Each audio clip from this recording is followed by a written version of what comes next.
11:30. Welcome to your Victory Monday, everybody. The Pats going to be coming home. AFC champs. To a lot of snow as well. 1 to 2 feet of snow is going to be expected here, and another burst of snow is arriving later today. Everybody, I'm meteorologist Jason Mikell, alongside executive producer Terry Eliasen. Yeah. So just when you thought we were done, we're not. No, we're not done. Nope. So I assume most folks have probably gone out, cleaned off the car, so I've been here since yesterday morning. I just went out and my car was gone. It was just in a giant pile of snow. You found it. Drifts, yes. That's the thing with this Arctic snow. It blows around a lot, and the drifts can be 2, 3, 4 feet. Yeah, and several of us actually stayed at the hotel next door here, and we walked to the station this morning. It was quite a trek. I bet it was at 3 in the morning. Yes. So let's get to what actually A, has fallen, and B, what's coming up. So just put this together with a smattering of accumulations around the area. Boston 18.6. Oddly enough, that looks a lot like our snow forecast, the 12 to 20. Yes, it does. So, cha-ching for that. Cha-ching, yes. Forecast did verify. One of the other things that we have to also consider here, Terry, I know you and I have, but a lot of people have to consider is we've certainly had a lot of Arctic conditions across the region late last week into early this week. That's not going anywhere. Okay, so the forecast totals that you see on the board is going to stick around for the rest of the week. And again, we do have another burst of snow arriving later on today.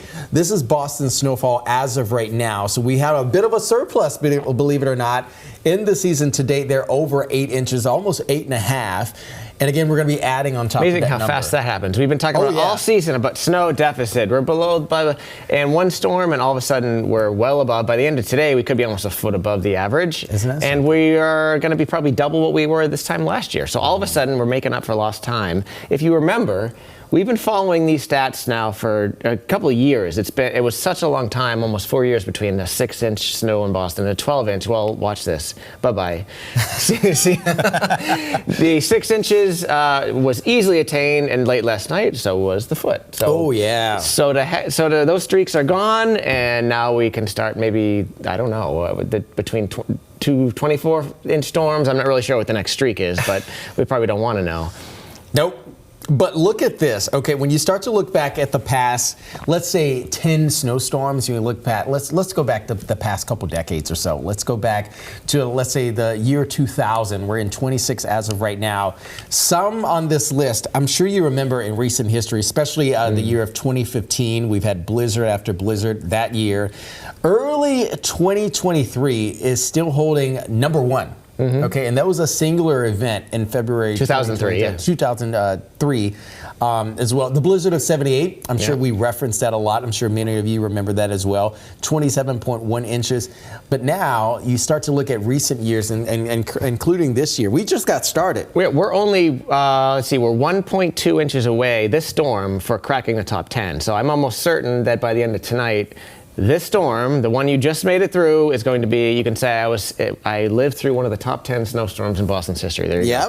The radar we had a nice little break this morning, but it's filling back in as expected, starting to snow again in central and western Mass, and that is going to make its way into eastern Mass. You can see the timeline here. It's coming back.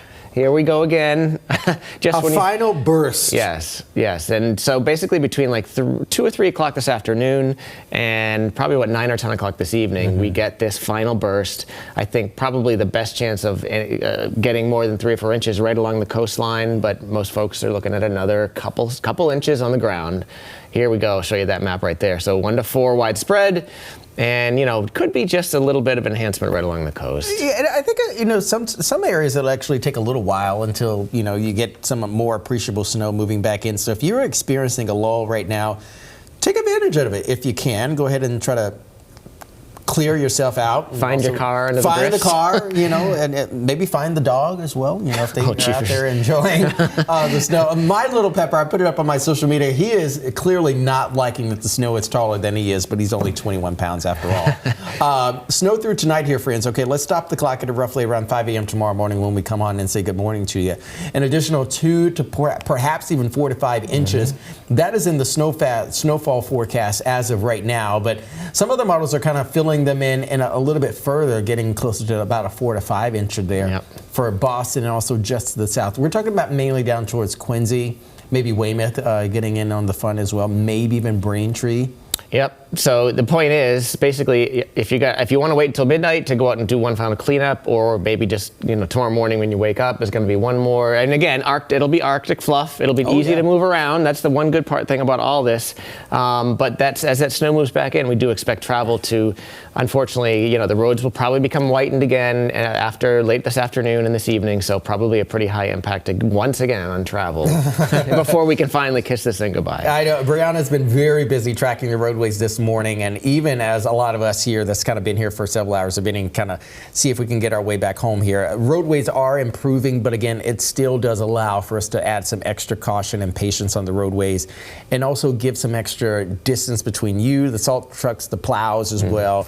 And even if you're maybe walking around, I've been urging everybody to just watch your step as well. These depths and also these snow drifts can be a bit deceiving. They sure can. So watch your foot. Terry knows for sure what that's the bottom of my pants are soaked right now.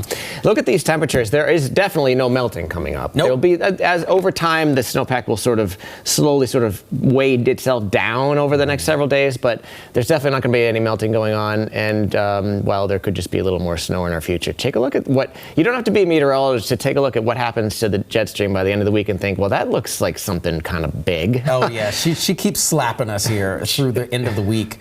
But notice that donut hole across the Northeast by the end of the week here, friends. Okay, this is Friday. Notice what's going to be happening across the mid-Atlantic. We start to see another friend crawl up the Atlantic coast. This one might actually get a little bit closer to home. This is going to be a little bit different than the storm we're sort of kind of still dealing with here. That one crawled across the country. This one is going to take a little bit of a different path. This is going to be sort of kind of giving the impression of an impending nor'easter. This is going to have more of a coastline trek to it. Yeah, this one comes right out of the Gulf. The other one sort of came across the southern tier. So this is not a snowstorm for like Texas and those sections. If this one occurs the way, again, keep in mind this is 5 or 6 days away. So this forecast inevitably will be tweaked and changed. But as of right now, it looks like this is could be your classic sort of mid-Atlantic to New England kind of storm. We do think that again, it's 5 days out, so there's still plenty of chances for different scenarios. That farthest inland track, which is the one that it's kind of a classic nor'easter track, so that would be a very, very high impact storm for us. This one would be different for multiple reasons. A, it's coming at astronomical high tides, full moon this weekend. B, looks like a lot more wind with this storm. So I think the stakes are raised with this event as opposed to the last time when it was really just about the snow. And it's also a weekend storm. Okay, so we're talking about maybe Saturday at mid-afternoon. But the effects will take effect. The effects of this storm will be implemented Saturday night through Sunday again. A little bit of an earlier time frame. This one that we were dealing with yesterday came roughly around midday.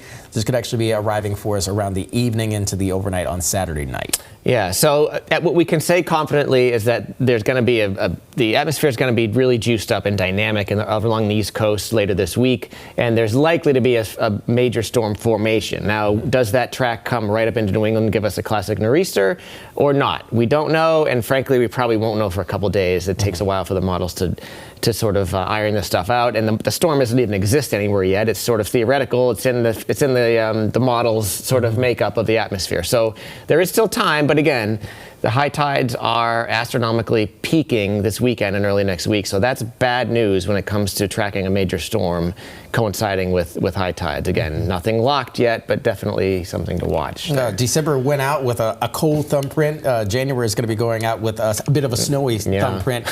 February, if my memory serves me correctly, officially arrives on Sunday. I believe so. Arrives on Sunday. So Sunday could be very interesting. February could be coming in anywhere between a Simba size or a Mufasa size. It depends. Again, we have days to track this and fine tune it. Of course, we began tracking this past weekend storm system early last week. This one will be no different. We'll continue to track that one as well. Again, the key takeaway in your 7-day forecast, friends, we're going to be well below freezing. 36, I believe, is the daytime average today. We are largely not getting out of the mid-20s. With today, it looks like it's going to be one of the warmest of the next 7. We're going to be cooling down as we make our way through mid to late week. Daytime highs on Friday, as of right now, will likely be confined to the mid to upper teens. Now, overnight lows, these are air temperatures, not the feels-like temperature, which accounts for winds, will be definitely in the mid to lower single digits throughout the rest of the week. Yeah, brutal winter stuff, unlike anything we've seen in at least 4 years. And we're going to keep you updated on that potential storm track for this weekend. You know we'll be on this every day, morning, noon, and night. We'll keep you updated on the stream, on YouTube, and of course on WBZ. And of course, if you're new to New England, welcome. Yeah. Buckle up. I'll see you today at noon, everybody. Stay safe out there.